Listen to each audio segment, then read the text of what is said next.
Can't get over that intro. Can't get over it. It pumps me up every time. It makes me feel like I need to get back to working out. Should. You I should. know, I know. Hey, that's a nice shirt you're wearing today, Dustin. Thanks. Thanks. We didn't even plan that. Well, they're close. Not identical, but they're close.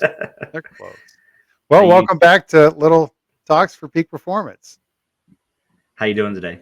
I'm great. I'm great. Nice, I'm nice. Dust, I'm Dustin Hawks, my co-host Chris McFerrin, and we are on part 3 of the enhanced planning series that we're doing. And today we're going to cover tax implications and strategies within enhanced planning.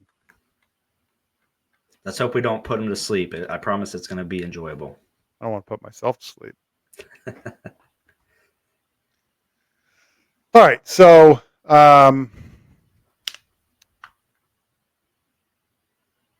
what a boring topic. I know, I know. We got to make it fun and maybe throw a joke or two in there. We'll see. Yeah, we'll get a few of them in here. But so, what it's absolutely imperative, though, for a good financial plan to cover all the basics of this. And some of the things that we're going to talk about today are items that people have addressed or haven't addressed before they ever get to you, the financial advisor. And if you help them early enough, then it's some of the things that you can help them with. But um, most importantly, and I think that's more on the gift tax stuff and some of that. But the financial advisor can set up their clients for success in passing on assets and a legacy and stuff of that nature. So really understanding the basics of those implications is crucial, not only for financial advisors but the individuals that they help. And so we're just going to do a quick and dirty overview of the estate taxes and gift taxes, and really where you're going to shine here today, co-host, is the implications on these. So, hope you've done your due diligence. Yeah, I mean it's a boring topic, but it's something that I will say brings in the whales to the seminars. From what I've heard, this is a topic that, I mean, if you don't have much money, you're not going to need to care about it. But those people showing up to the workshops, they're there, especially if this is a box they check is estate tax implications and ways to reduce that estate tax. Um, they're going to be the big fish. So that's what's been nice about this whole presentation is it's bringing in a completely different caliber of people. We saw Social Security work wonders back in the day, but the big thing I'd say the big knock on it was it did bring in a lot of the people that didn't have any money. They just wanted their Social Security report. If somebody wants to talk about their estate tax implications, you've got a good client in front of you. And so this is very important. Yeah, absolutely. So, um, another plug for another like lunch and learn or system that we've got would be the Tax Cuts and Jobs Act, or the tax window is closing, which is December 31st of 2025. And we've got a presentation for that and an entire system.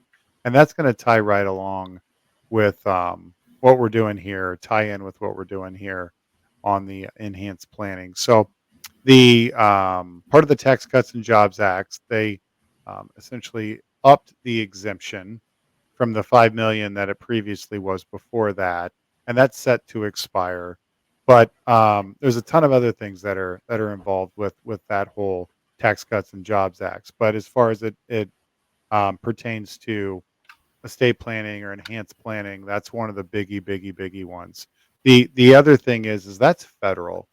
Each state is different, and we do have a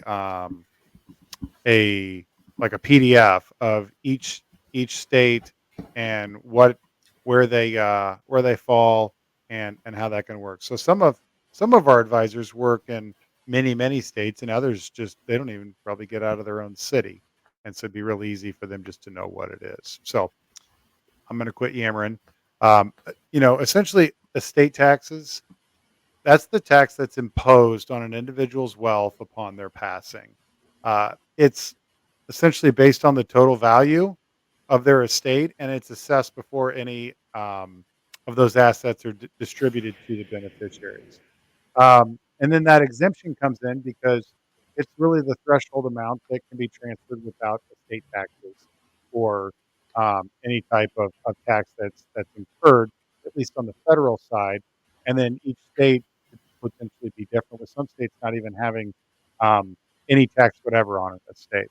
And then obviously that would go at a specified rate. And some of the states have kind of like a progressive, like income tax, where maybe like the state of Minnesota, I believe, is a 3 million exemption, and then anything over that, you can work your way all the way up to a 16% tax on that estate. So um, they can, if not planned accordingly, which we'll get into here in a little bit, it can be a bit cumbersome for the beneficiaries and what their implications are to them, their clients, their beneficiaries. No, you're exactly right. I mean, there's a big implication for your clients on this planning process because one, your beneficiaries probably aren't going to really know what to do when this happens. When they're going through the whole process, they're going to have to find a lawyer. If it's a big estate, obviously, you're going to have to get the lawyer involved to make sure that they're doing everything properly, to make sure they save as much as they can on taxes. But the biggest thing, obviously, is just the financial impact.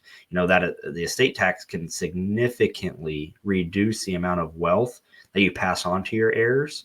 And so if we can find, and we'll get into this, some different strategies on how to relieve that essentially and make it where you can pay as little tax as possible. I know probably everybody listening to this loves paying money to Uncle Sam, but we're going to try and show you ways that that won't happen and to reduce that as much as we possibly can.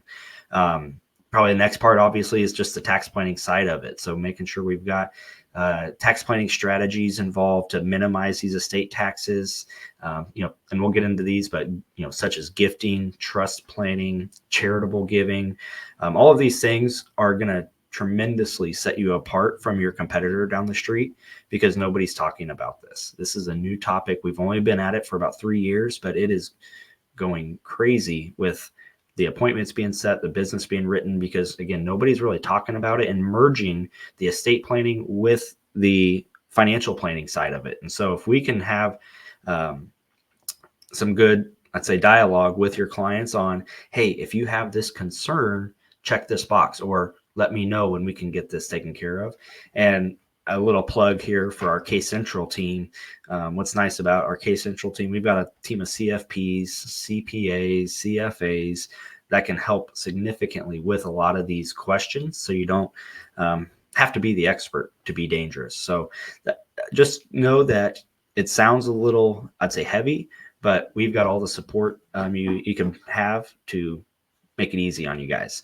And so I'll get right into it. The gift tax, it's kind of probably fairly common. You can gift your assets to your beneficiaries, whether it be once a year, over your lifetime, to help spin down that estate. So just to kind of the definition of that, the gift tax is imposed of the transfer of assets from one individual to another during their lifetime. It's separate from an estate tax. So there is a gift tax, but it's separate from the estate tax. And it's designed really to prevent individuals from avoiding estate tax by giving away their assets before death. So just high level, the basics.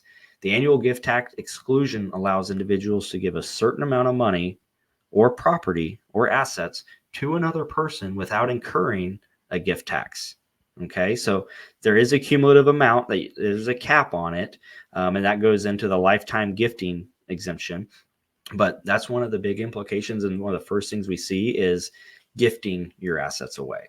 Yeah, and so like the gift tax, we're not going to cover what those amounts are because we'd like this thing to be evergreen, but it's a certain amount each and every year, and then there's a lifetime amount for that exemption that you can essentially gift without being taxed. And it's actually a pretty healthy number, to be quite honest with you. But you know, if clients are considering making tax-free um, gifts to their loved ones, the can't even speak. Annual exclusion limit um, obviously is giving them the ability to reduce what the taxable estate amount is, when they pass away, and that's where it's really going to come into play. And and most of you know this, but this is all part of the planning that we do is, if they have a very, very large estate, starting to gift some of that now, letting their loved ones and beneficiaries enjoy it today and not after they're gone completely. And it helps, pass on some of that wealth and maybe defer or lessen the tax burden once they're gone. They obviously have to report, and obviously CPAs and all that stuff. They'll go through that each and every year. And if they're that wealthy and they have that much money, they're probably fairly in tune to what some of these things are. But obviously, complying with that, um, and doing the correct tax reporting is absolutely essential to avoid any penalties or any clawback on that, or any wrongdoing. So, Mhm. um, I would say overall, the understanding the basics of it, of estate and tax, gift tax is very, very important to, you, the financial advisor, and not even doing an enhanced planning, but just in your everyday planning. And most of the people that we work with, I think, are pretty up on what it is and how it works and stuff of that nature. Funny story is I literally took a call 10 minutes before I hopped into the studio from one of our advisors, and he's got a client that was going to drop in a hefty sum of money into a retirement product. And he said that he got a call that that guy has essentially peeled off about $3 million out of an oil well that they found in their property.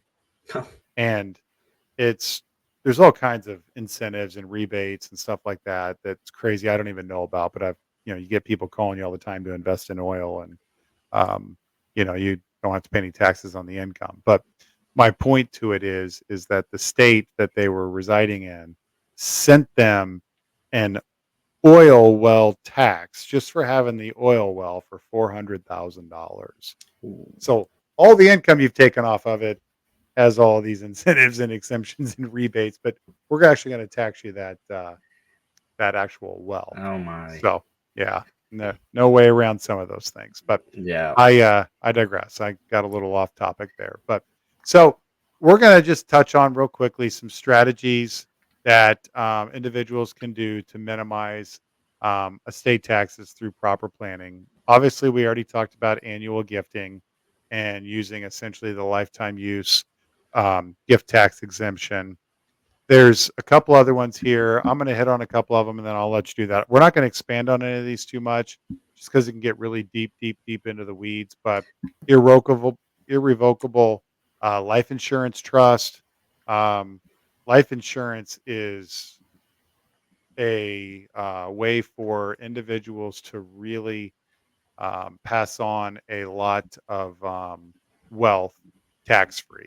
It's probably one of the best items for um, passing on money to loved ones, and it's almost like a leverage situation. And if it's a really good one. Now, obviously, there's going to be individuals that you work with that don't qualify for life insurance, especially at the stage they are in life, and that's where we can get really, really good with some of these annuity products and coming up with ways to catapult that as well.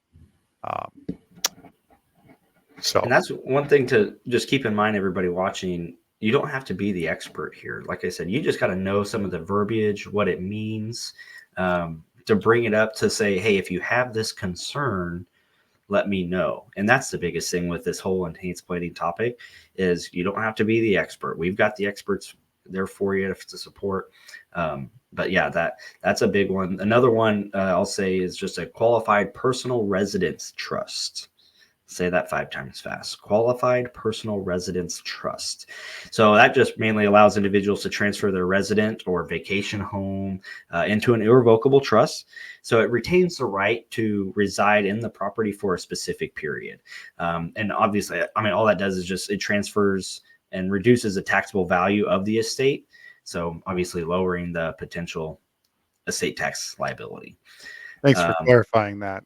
Is there any chance I can be the beneficiary of your vacation home? Maybe we'll see if you play your cards right, Dustin. So we're definitely going to be getting into some of these that I don't want to call them off the wall, but we're getting really deep here for sure. So another one that's fairly well known is charitable giving. obviously donating assets to charities and organizations, um, and a charitable remainder trust, can do that over time and make sure that it's of a certain amount and really goes to where you want it to go. And then obviously the whole part of this enhanced planning, um, doing just trust planning and making sure that you got the right trust in line and you're um, essentially have filed them correctly and you're following all the rules and you're doing all the right things, because you can get into some pretty crazy trusts. We've seen tons of them come across our desks here over the last decade. I mean, a grantor retained annuity trust, or an irrevocable life insurance trust, or the qualified person's resident trust. I'm going to be honest with you on that, Chris. Before we started this podcast today, that first time I'd ever heard about qualified person residence trust. And I know a little bit about real estate. So You've got quite the portfolio in real estate. That might be something you need to look into in your older maybe, ages. maybe, maybe. One thing that we do talk a lot about is succession planning. We've got an entire training on it here at Gradient, and that's a big part of this.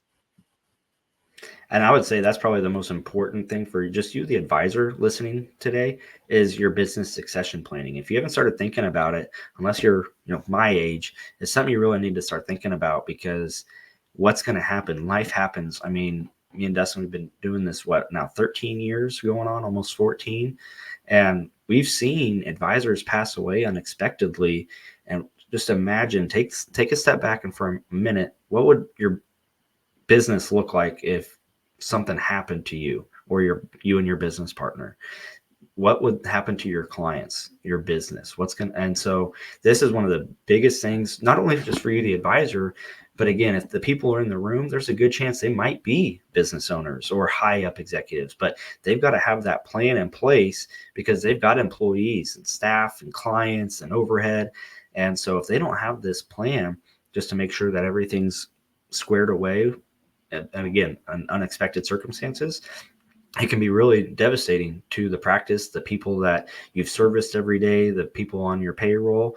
And so it is something very important, mainly just to work closely with the experts, help develop and implement that effective strategies for minimizing the estate tax when it comes to business succession planning. And as you mentioned, Dustin, we do have an entire program built around this. We've even got a team here at Gradient that can help get everything set up for you. And that's what's cool. So proper planning really should be tailored to meet the specific goals of you and just, the financial situation that you'd be passing on to somebody. Sure. Yep. Extremely important.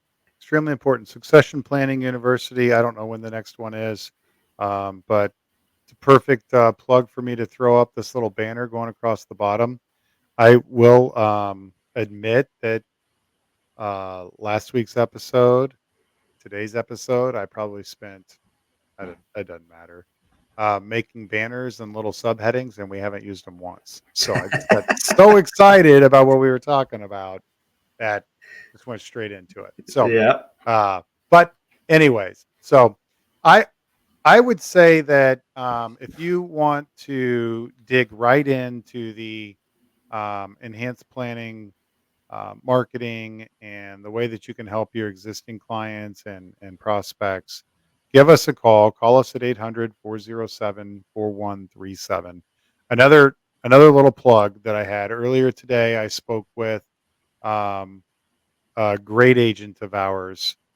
It's an advisor, not an agent. He's an advisor. He does the whole financial planning and all of that. And he had some struggles going through the pandemic and stuff of that on, where he was getting, new prospects and so on and so forth. And obviously he had the AUM that kept him moving in a really great manner. But had he not had that and he just relied on insurance sales, it would have dried up for him really quickly. But my point in bringing that up is that he's got a enhanced planning workshop tonight. He had, I think, 52 people registered. There Thank are 38 people confirmed for this evening. Um, he has gathered more assets this year than the last 2 years combined, and all he's done is enhanced planning. And I could just tell he had a little pep in his voice when I talked to him going into his workshop tonight. Now, those are the best calls to make tomorrow morning is call him and say, "Hey, how'd it go? Hmm. Tell I, me." I've I've been to a couple of them, of advisors all over the country doing these workshops, and the amount of engagement after the seminar is far and beyond more than I've ever seen with any other workshop. People have questions. It's a perfect way to really drum up some interest again, because this is a big topic. All these people are very worried about protecting what they've worked so hard for and taking care of their loved ones. And so it really hits home. And I'm telling you, your competition down the street is not talking about this. If they are, it's so high level, or they just breeze by it, or they refer it down the street to the estate planning attorney, which who knows what's going to happen when you do that. Keeping it all where you're the quarterback of this situation and this planning process, it's huge. You help out everybody. And then I don't even think we've mentioned this once, Dustin. The How easy it is to get to the kids, the grandkids, when it does happen. There's something when they do eventually pass away, you've got everything laid out to where you can call the grandkids and say, "Hey, come into my office. We've got everything here ready to go for you. It's all settled. You don't have to do anything. Don't have to worry about calling the lawyer.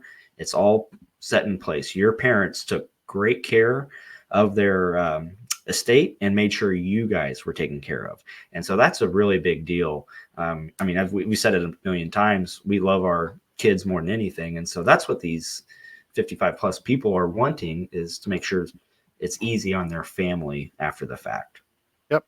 So I was in Nashville last week and we were at an event or a conference for financial advisors. And I was speaking with one from, I think they call it the Central Coast out there in California, north of LA, but south of the Bay Area. And she was speaking about a client that she had that she did a ton of planning for in like 2009, 10, 11. Like it was multiple years of implementing various things for a husband and wife. About 4 months ago, the husband passed away unexpectedly. They, the husband played golf with a captive agent. Everybody knows the name of I mean, they're all over the country. The captive agent told the husband that he did not need that life insurance. It wasn't serving them, it was just costing them, and did a bunch of undoing of the planning that this advisor did. She said that um, after everything settled, the widow came to her and said, "I want to figure some of this stuff out." And essentially said, "Well, you don't have those two life insurance policies anymore. They were canceled." And she's like, "I know," and this and that. The whole point of it is that that guy was all about growing wealth and not doing the full enhanced planning or the full financial planning. And now that lady is going to, it's crazy to say, but she's going to file a complaint against that guy for undoing that life insurance for them. And because she has to sell her home now. She's got to move. Yeah. That's such a devastating story. I mean, we get this all the time, and it's almost apples and oranges. Those captive agents, like you said, Dustin, that's all they care about is wealth growth, which is fine. I mean, that's what they're there for, is to grow your money, but they don't do any of the back end planning. That's just not part of their job. They don't do the retirement planning, and that is a completely different type of planning than the wealth growing. Yep. Yep. Even though it's an insurance product and it has a commission and it's a one-time sell, it has a purpose, has a huge purpose. So, okay. So with that, this was kind of a fun episode for a boring topic. Yeah, it wasn't too Um, bad. we would love for you to like and subscribe. Um, we've been thinking about what would be a good giveaway, and we don't have one yet today. But think about that as you watch these. Watch them to the end. If you made it today, make it to the end of them here in the future, because Chris is gonna steal out of his little girl's toy box and offer up a toy or something. One of these things to Maybe we're going to give maybe it a freebie. I'll send some of my golf balls to somebody or something. Nope. That's what's so. The first person that responds that wants to come play a round of golf with the Chris McFerrin, you cover your travel, we'll cover the round. Oh, that sounds like that's a once in a lifetime offer right there. Yeah. I'm thinking I'm going to test it out. I think September 24th we got a date. I'm going to test it out, see how the experience goes, but that's the offer. I love it. All right. Any last parting thoughts or words? Nope, I thought it was pretty good stuff. And again, the main thing we are trying to hammer home is don't be intimidated by all this. It's not very heavy. It seems like it is, but you just got to be high level, just like Social Security back in the day. And we've got all the resources to back you up and make sure you know what you're saying, essentially. Yeah, 100%. All the resources. And with that, have yourself a wonderful day. You too, buddy. See you guys. The opinions herein may be from personal experience and may not necessarily be those of Gradient Financial Group, its employees, or affiliates. Any results, topics, or outcomes are for informational purposes only. Financial professional use only.